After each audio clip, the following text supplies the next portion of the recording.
Assalamualaikum warahmatullahi wabarakatuh. Bagaimana kabarnya teman-teman semua? Semoga dalam keadaan sehat semua ya. Sebelum kita belajar, mari kita baca basmalah. Doa sebelum belajar, berdoa dimulai. Oke, pada pertemuan kali ini kita akan membahas mengenai perseroan, yaitu tentang pendirian dan juga transaksi saham. Jadi karakteristik perseroan itu, yang pertama, perseroan itu merupakan entitas hukum. Artinya berbeda dan terpisah dari individu yang mendirikan dan menjalankannya. Kemudian perseroan juga dapat memperoleh, memiliki, dan melepas properti atas namanya sendiri. Kemudian juga dapat memiliki liabilitas dan membuat perjanjian dengan pihak lain. Tentunya hal yang paling penting, perseroan ini dapat menjual bagian kepemilikan yang disebut saham. Mungkin teman-teman sudah familiar ya dengan istilah saham. Nah, jadi para pemegang saham atau stockholder atau shareholder ini memiliki saham yang juga menjadi pemilik perseroan. Nah, ini merupakan dari struktur organisasi perseroan di Indonesia. Para pemegang saham itu mengendalikan perseroan dengan cara memilih dewan direksi. Dewan ini bertemu secara rutin untuk menetapkan kebijakan perusahaan. Dewan direksi juga memilih CEO dan juga pejabat penting lainnya dalam memanage atau mengelola masalah harian perseroan. Nah, perseroan ini juga dikenakan pajak. Jadi, perseroan ini harus membayar pajak penghasilan badan atas penghasilan yang diperolehnya. Nah, penghasilan perseroan yang dibagikan kepada para pemegang saham ini biasa disebut dengan dividen. Nah, dividen itu yang sudah dikenakan pajak. Berikut merupakan tata cara mendirikan perseroan di Indonesia. Yang pertama, kita harus membentuk sebuah perseroan.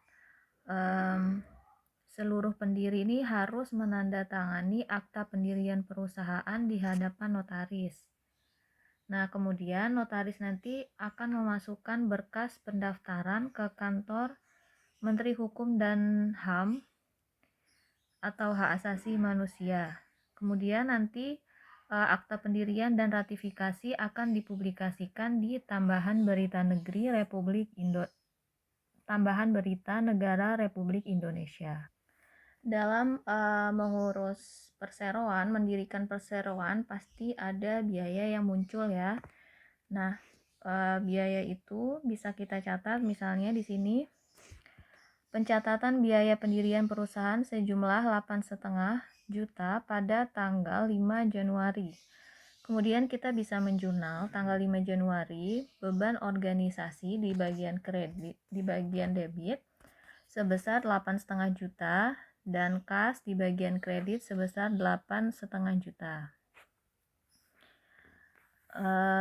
Jadi di sini perusahaan mencatat pendirian perusahaan ya. Kemudian ada yang dinamakan ekuitas pemegang saham. Ekuitas pemilik dalam perseroan itu biasanya disebut dengan ekuitas pemegang saham, investasi pemegang saham, atau juga modal. Nah, dalam laporan posisi keuangan perseroan, bagian ekuitas pemegang saham ini melaporkan jumlah masing-masing dari dua sumber utama ekuitas pemegang saham. Yang pertama ada sumber utama. Sumber utama ini jadi modal yang diinvestasikan ke perseroan oleh para pemegang saham. Biasa juga disebut dengan modal disetor. Kemudian ada sumber yang kedua yaitu laba neto ditahan dalam bisnis yang disebut juga dengan saldo laba. Bisa kita lihat gambar di samping ini. Jadi di sini ekuitas pemegang saham itu terdiri dari modal disetor dan juga ada saldo laba.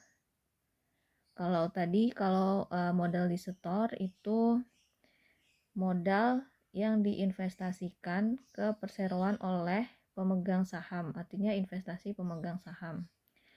Kemudian yang sumber kedua, saldo laba itu berasal dari laba neto yang ditahan dalam bisnis. Selanjutnya kita lihat di sini ada contoh bagian ekuitas pemegang saham dalam laporan posisi keuangan. Tertulis di situ modal disetor saham biasa sebesar 330 juta. Kemudian ada saldo laba 80 juta dan total ekuitas pemegang sahamnya sebesar 410 juta. Biasanya kalau hanya ada satu kelas saham, maka akun tersebut dinamakan saham biasa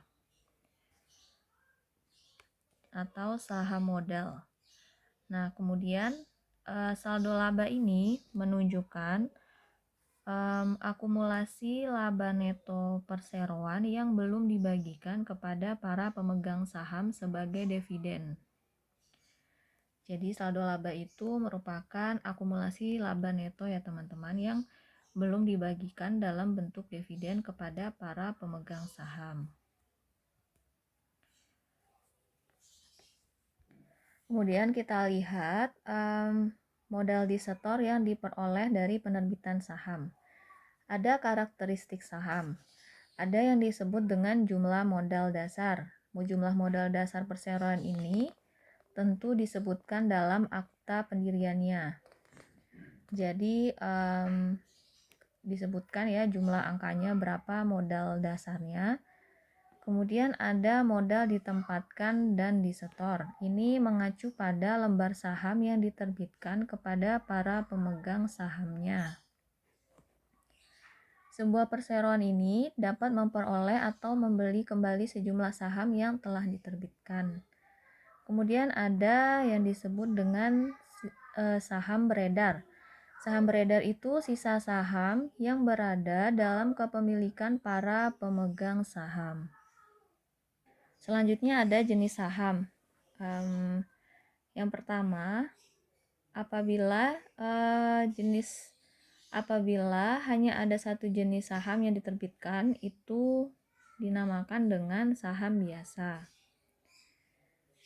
Kemudian saham preferen. Jadi saham preferen ini, perseroan ini bisa menerbitkan satu jenis saham atau lebih dengan berbagai keistimewaan. Contoh keistimewaannya yaitu untuk memperoleh dividen terlebih dahulu. Nah, saham semacam ini itu disebut dengan saham preferen. Kita lihat selanjutnya ada penerbitan saham. Kita lihat contohnya. Jadi diasumsikan bahwa sebuah perseroan ini memiliki modal dasar 10.000 lembar saham preferen dengan nilai pari sebesar 10.000 dan 100.000 lembar saham biasa dengan nilai pari 20.000. Separuh dari modal dasar untuk masing-masing jenis saham ditempatkan dan disetor pada nilai pari untuk memperoleh kas. Kemudian kita bisa membuat jurnal untuk mencatat penerbitan saham tersebut. Oh ya, sebelumnya di sini ada yang disebut dengan nilai pari. Jadi sertifikat saham ini harus menunjukkan jumlah yang ditempatkan ke setiap lembar saham yang biasa kita sebut dengan nilai pari. Nah, nilai pari ini harus dicatat dalam mata uang rupiah. Di negara lain ini, saham dapat diterbitkan tanpa nilai pari, yang disebut juga dengan saham tanpa nilai pari. Namun di Indonesia sendiri, berdasarkan Undang-Undang Liabilitas Terbatas di Indonesia, perseroan di Indonesia tidak diperbolehkan menerbitkan saham tanpa nilai pari. Jadi nilai pari itu merupakan nilai yang jumlah yang ditempatkan ke setiap lembar saham. Pasti ada nilai parinya, seperti itu. kita balik ke contoh ini, maka kita bisa menjurnal seperti ini. Kita menerbitkan saham, otomatis kita akan mendapatkan kas. Jadi kasnya di debit dan saham preferen dan saham biasa itu di kredit. Gitu ya teman-teman. Kan kalau misalnya perusahaan dia menerbitkan saham, berarti dia membutuhkan kas, tambahan kas, sehingga dia menerbitkan saham. Oleh karena itu debitnya kas dan kreditnya saham preferen dan saham biasa. Mohon maaf, ini maksudnya di sini ada yang salah tulis, saya salah tulis, mohon maaf. Jadi di sini yang saham preferen itu 10.000 lembar saham preferen dengan nilai parinya 100.000. Mohon maaf ya teman-teman. Dan 100.000 lembar saham biasa nilai parinya 20.000. Nah, karena di sini disebutkan tadi itu jumlah modal dasarnya, sedangkan yang ditanya adalah separuh dari modal dasar untuk masing-masing jenis saham ini ditempatkan dan disetor pada nilai pari untuk memperoleh kas. Berarti setengah dari modal dasar. Nah, di sini kan kita kalikan aja, berarti untuk saham preferen itu berarti modal dasarnya 10.000, kita kalikan dengan 100.000 nilai parinya. Totalnya yaitu 1 miliar. 1 miliar. Kemudian di sini separuh dari modal, berarti 500 juta ya teman-teman. Kemudian saham biasa, di situ ada 100.000 lembar saham. Kemudian kita kalikan dengan nilai parinya 20.000. Berarti di sini 2M. Setengahnya adalah 1 miliar. Oleh karena itu, kasnya sebesar 1,5 miliar.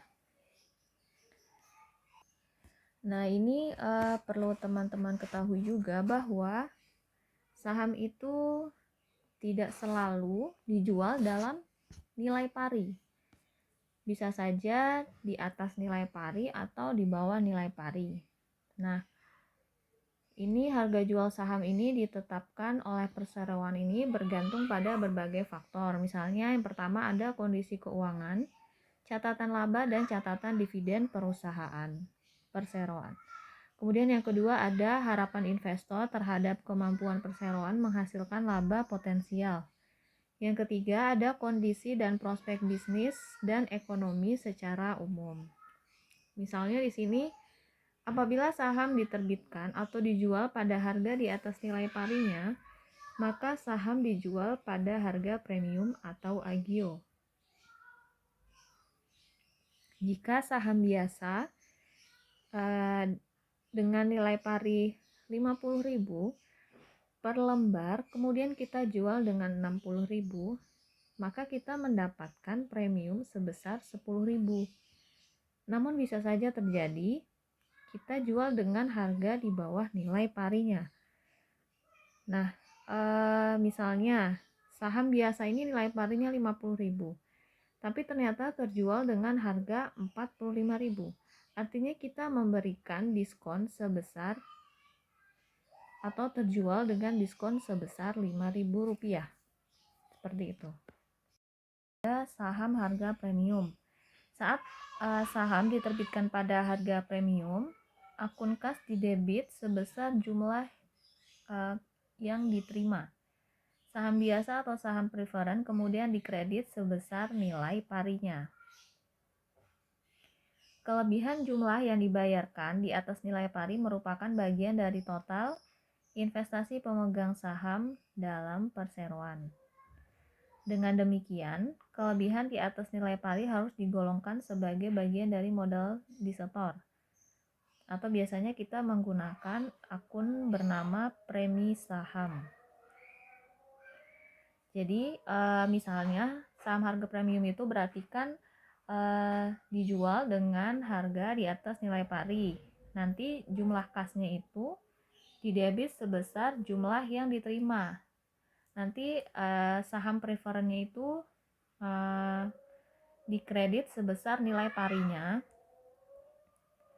dan kemudian nanti ada juga premi saham atau saham premi saham. Jadi itu agionya ya teman-teman. Kita lihat contoh, diasumsikan PT Unggul Sentosa menerbitkan 2.000 lembar saham preferen dengan nilai pari sebesar 50.000 untuk mendapatkan modal tunai sebesar 55.000. Kemudian kita bisa mencatat jurnalnya sebagai berikut. Jadi untuk saham preferen tadi sesuai nilai pari, berarti di sini ada 2.000 lembar saham, kita kalikan dengan nilai parinya sebesar 50.000 ya teman.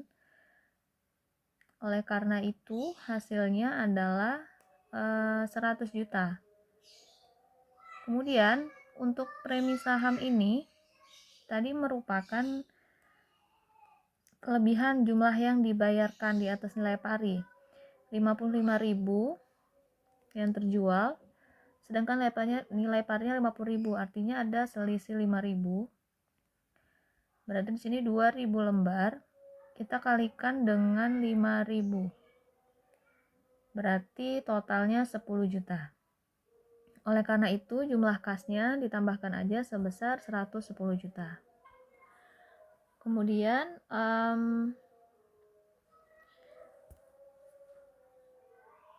di sini saham ini bisa diterbitkan dengan mempertukarkan aset selain kas, misalnya tanah, gedung, dan peralatan.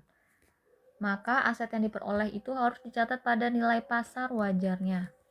Kemudian kita lihat contoh, diasumsikan bahwa perseroan memperoleh tanah yang tidak dapat ditentukan nilai pasar wajarnya dengan mempertukarkan 10.000 lembar saham biasa dengan nilai pari 10.000. Diasumsikan saham memiliki nilai pasar saat ini sebesar 12.000 per lembar. Kita lihat jurnal transaksinya. Untuk saham biasa tadi ada 10.000 lembar saham. Kita kalikan dengan nilai parinya sebesar 10.000. Maka hasilnya 100 juta ya. Kemudian di sini ada kelebihan 2.000. Berarti 10.000 lembar saham kita kalikan dengan 2.000. Hasilnya yaitu 20 juta. Oleh karena itu tanahnya didebit sebesar 120 juta dan kreditnya saham biasa sebesar 100 juta dan premi saham biasanya sebesar 20 juta. Nah, kalau yang ini merupakan saham tanpa nilai pari. Jadi ini di negara-negara lain ya teman-teman, bukan di Indonesia. Karena di negara lain itu bisa diterbitkan tanpa nilai pari. Kita lihat contoh, diasumsikan sebuah perseroan pada 9 Januari menerbitkan 10.000 lembar saham biasa tanpa nilai pari seharga 40.000 per saham, dan pada 27 Juni menerbitkan 1.000 lembar saham tambahan seharga 36.000. Kemudian kita bisa mencatat jurnalnya tanggal 9 Januari, kas sebesar 400 juta dan saham biasa sebesar 400 juta. Ini tentunya kita tinggal mengalihkan 10.000 lembar saham kita kalikan dengan 40.000. Kemudian untuk yang tanggal 27 Juni ini ada 1.000 lembar. Kita kalikan dengan 36.000. Seperti itu. Jadi tanggal 27 Juni kasnya di debit sebesar 36 juta dan kas biasanya dan saham biasanya sebesar 36 juta.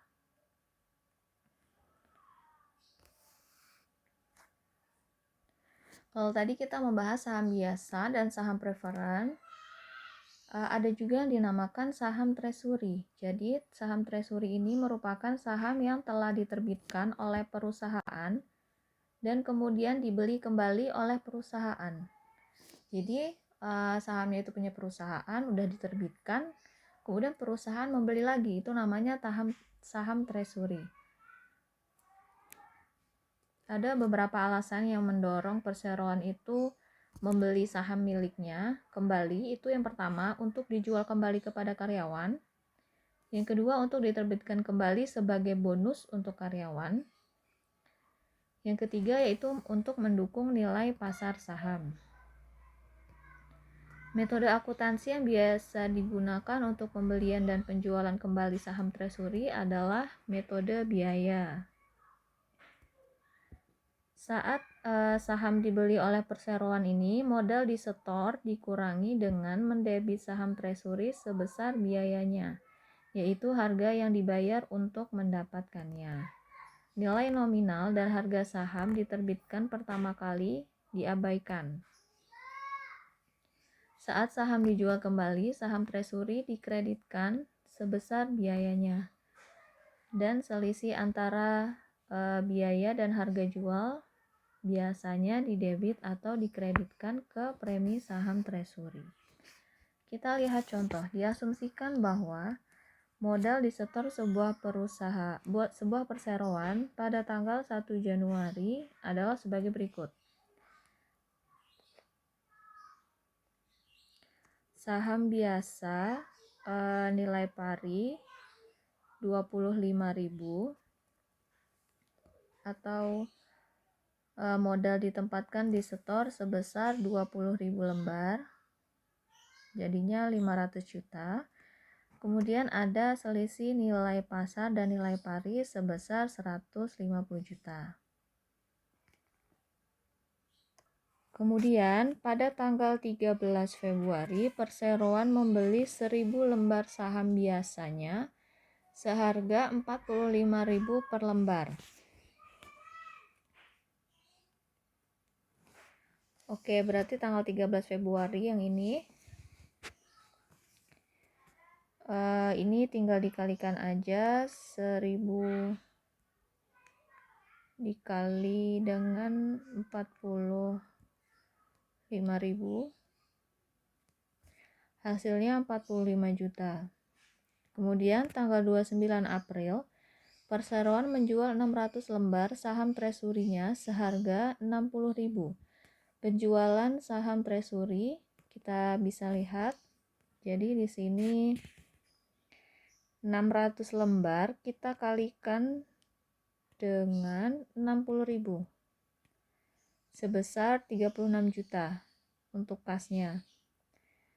Sedangkan saham treasury-nya sebesar 27 juta dan premi saham treasury sebesar 9 juta.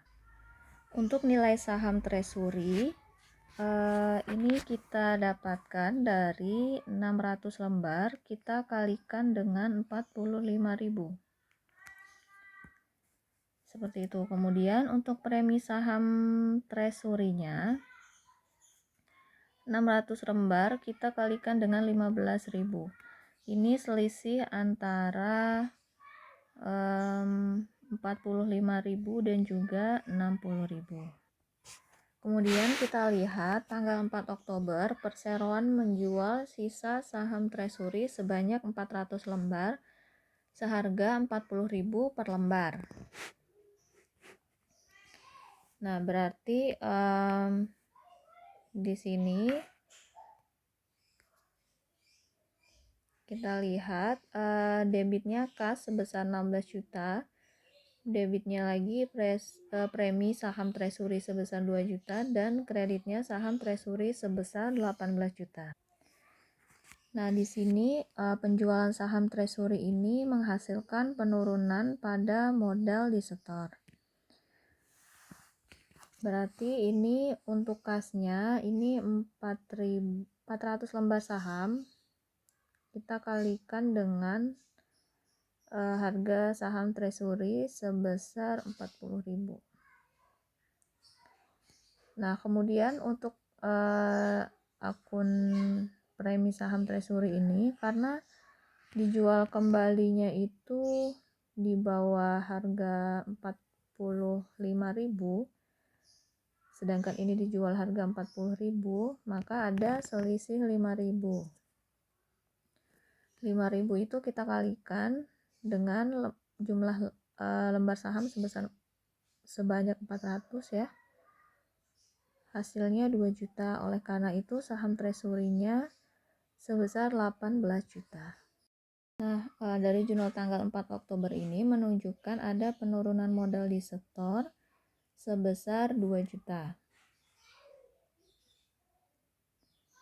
Karena premi saham treasury memiliki saldo kredit itu sebesar 9 juta, maka nilai 2 juta tersebut seluruhnya didebit ke premi saham treasury.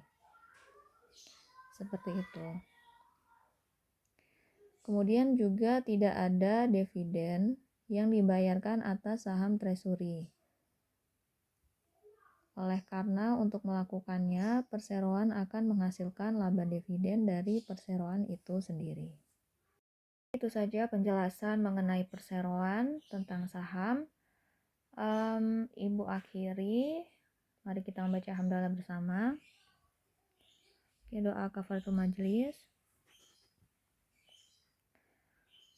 Assalamualaikum warahmatullahi wabarakatuh.